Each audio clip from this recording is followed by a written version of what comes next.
In the bustling port city of Havenport, where the salt-scented air mingled with a cacophony of merchants and sailors, an unlikely fellowship began to take shape. This was a gathering of souls marked by exile, defiance, and a fierce desire to reshape a fractured world. They called themselves the Emberlight Covenant, a name whispered in taverns and shadowed alleys alike, spoken with both hope and caution.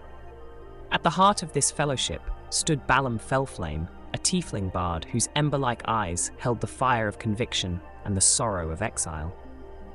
Born beneath the crescent moon in Ember Hollow, Balam had long wrestled with the rigid codes of the knightly order that once cast him out for choosing compassion over command. His music was more than melody. It was a weapon, a balm, and a beacon for those who sought a world where justice was tempered by mercy. Beside him stood Mork Skullcrusher, a half-orc cleric whose very presence bridged the chasm between worlds. Raised by a fierce orc warrior and a human blacksmith, Mork embodied the duality of strength and wisdom. His divine forge magic was the crucible in which he tempered not only weapons but the ideals of acceptance and unity. Though his name spoke of destruction, his heart sought creation, of bonds, of peace, and of a future unshackled by prejudice. Miriel Thornshield, the elven human druid, was the embodiment of nature's adaptability. Born to the emerald woods and the restless seas, she bore the scars of exclusion, yet wielded the grace of both heritages. Her fluid combat style and unyielding spirit made her an unbreakable shield for the Covenant, a guardian who sought to protect the marginalized and to weave harmony where discord reigned. Completing this quartet was Peony Riverwillow, a halfling rogue whose nimble fingers plucked secrets as deftly as they lifted coin purses. Born into a noble family tainted by betrayal and greed, Peony's rebellion was both personal and profound.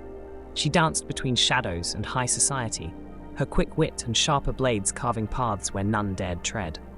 Her loyalty was hard-won, but once given, it was as fierce as the flames that burned in Balam's soul. Together, the Emberlight Covenant carved a path through a world resistant to change. Their quests were not for gold or glory, but for justice, truth, and the fragile hope of unity. Yet, beyond the warmth of their fellowship loomed a cold and relentless force, the frost-bitten shadow of Alara Frostheart. Alara was born in the twilight realm of the Shadowfell, a realm as merciless and enigmatic as the icy tundras she now roamed. Once a rogue in service to the Raven Queen, death had not claimed her, but transformed her into something neither fully alive nor dead. Her rebirth was a curse and a blessing, binding her to a personal code where survival of the fittest ruled above all else.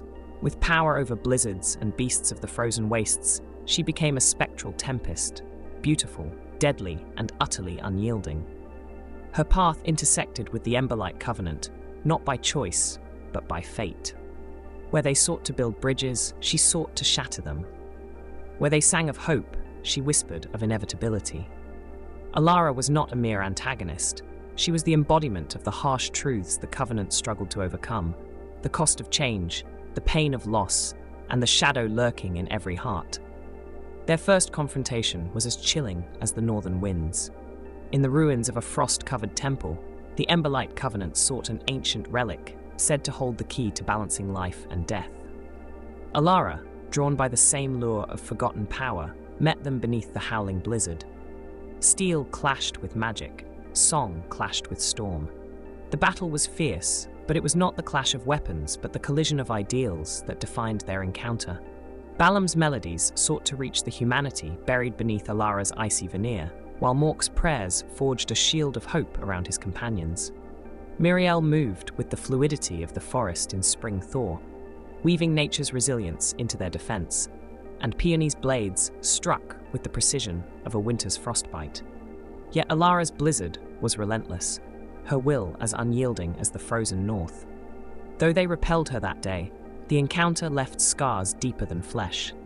Alara became a persistent shadow on their journey, a reminder that not all wounds could be healed by song or steel. She challenged their convictions, forcing the Covenant to confront the darker facets of their quest and themselves. Despite the threat, the Emberlight Covenant pressed onward.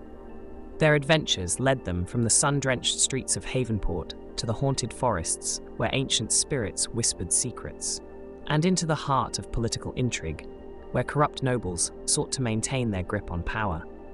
Each trial tested their bonds and their beliefs, but also forged them stronger. Balam's songs spread tales of their deeds and dreams, inspiring the oppressed to rise and the indifferent to listen. Mork's divine fire rekindled faith in those who had long given up hope. Miriel's harmony with nature reminded all that strength could be found in diversity. And Peony's cunning turned the tide when brute force faltered. Their story was not one of flawless heroes, but of flawed individuals united by a shared vision. A world where acceptance was not a whispered plea, but a clarion call, where justice was tempered by empathy, and where the light of hope burned bright even in the darkest winters. And so, the Emberlight Covenant journeyed on, a beacon of defiance and unity in a realm too often divided. Their saga, marked by friendship and struggle, song and storm, would be sung through the ages. And somewhere beyond the horizon, Alara Frostheart watched and waited, her blizzard heart entwined with theirs in a dance as eternal as life and death themselves.